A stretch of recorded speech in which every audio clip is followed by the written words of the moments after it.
Thank you for calling the Probate Process Information Line. My name is Jimmy. Before we start, I suggest you grab something to write with just in case you need to take some notes. In this informational message, I'll be revealing some important facts about the probate process, as well as problems and solutions that you, the executor or personal representative, will find of value. First things first, please accept my condolences as you're likely listening to this message because a loved one, friend, or business acquaintance has passed away. The last thing I want to do is intrude, so this number and message was set up for you to learn about the probate process without the pressure of having to speak with me, unless of course you choose to do so. However, when you do begin the probate of the estate, I believe the information I'm sharing here will help you, the heir or personal representative tasked with the settlement of the estate. I'd like to start off by saying that you're not alone, as at any given time there are thousands of probate cases being handled across the country. The bad news is that some probate cases can take years to settle. It's not usually disputes that cause delays, it's more often the presiding over the equitable liquidation of some of the assets, paying off debt, and then distributing the remaining assets and cash as the will or court dictates. In many cases, the single largest asset class in an estate is real estate. Whether it's a single home, multiple plots of land, or residential properties, this is where most of the value of the estate rests. In most cases, the real estate must be sold to free up the required cash to pay off the estate's debt and leave something for the heirs. The personal representative or executor must oversee the sale of the real estate. If that's your current role, I do not envy the responsibility you've taken on. If you are an heir, you may want to have a personal representative listen to this message as well, or just give them our phone number, which I will provide at the end of this message. There are several factors that control the amount of time it can take to sell a home or other real estate. First, the current state of the local real estate market, as supply and demand will always play a large role in the real estate sales.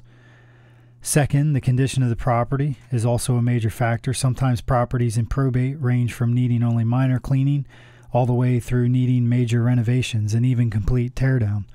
This can be troubling for the heirs, especially if the property is out of state. The approach the estate typically takes toward pricing the property is a major concern, as it should take these factors into account. It is usually not feasible to undertake repairs or renovations of the property in probate, though you would think that a better price could be realized if this is done. There are many variables, plus the cost to do these renovations and repairs must be borne at the time they are completed. If they are to take months or more than a year to sell, after that, this adds more cost to the estate. You know the saying, time is money, and never is that more true than in an estate process. While the home is being held in probate, there are a number of ongoing costs you can expect to incur. Number one, utilities. Utilities must be kept current in most cases, as turning them off creates difficulties in showing the home, as well as higher costs to reconnect for code inspections. Number two, insurance. Insurance must be paid, and sometimes that rate will go up once the property is vacant. Some policies will even cancel once they find out it's no longer occupied. Number three, vandalism. Vandalism can result in more damage and lower property value the longer the property remains vacant. Number four, taxes. Taxes never stop. That's a monthly fee that's going to be incurred in the estate. Number five, there's a frequently periodic court and legal costs. The longer the property remains in probate, the higher those costs are going to be. So it's always important to sell the real estate quickly once the decision has been made to do so. This is where we can help.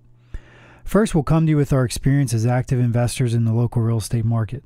We continually monitor the market, watch selling prices, and work with contractors in renovating and repairing properties that we own. We also work with a number of realtors and other resources that help keep us abreast with prices of properties in various locations. Once we have some details about the property, we do preliminary research on the surrounding neighborhood and sales statistics. We then schedule a time to come visit so that we can evaluate the condition and prepare an estimate for repairs and renovations and any other costs that may be needed to bring the property to a condition that is ready for the market. Of course, we're not homeowners and we're not going to move into the home. It is a business for us and there must be profit in the resale of the property after we make the repairs. However, our success in probate property investing is an indicator that we provide value to the estate process, and the personal representatives believe that our expertise has been in the best interest of the estate. If you're one of the heirs to an estate in probate, Please bring this recording and our contact information to the attention of the personal representative and call us with questions. There's much more we can talk about, so please feel free to contact us at our direct line 610-816-0314, or you may leave your name and number at the end of this message and someone will return your call promptly. Again, that number is 610-816-0314. Again, we thank you for listening to our hotline and we wish you the best of luck with your probate process.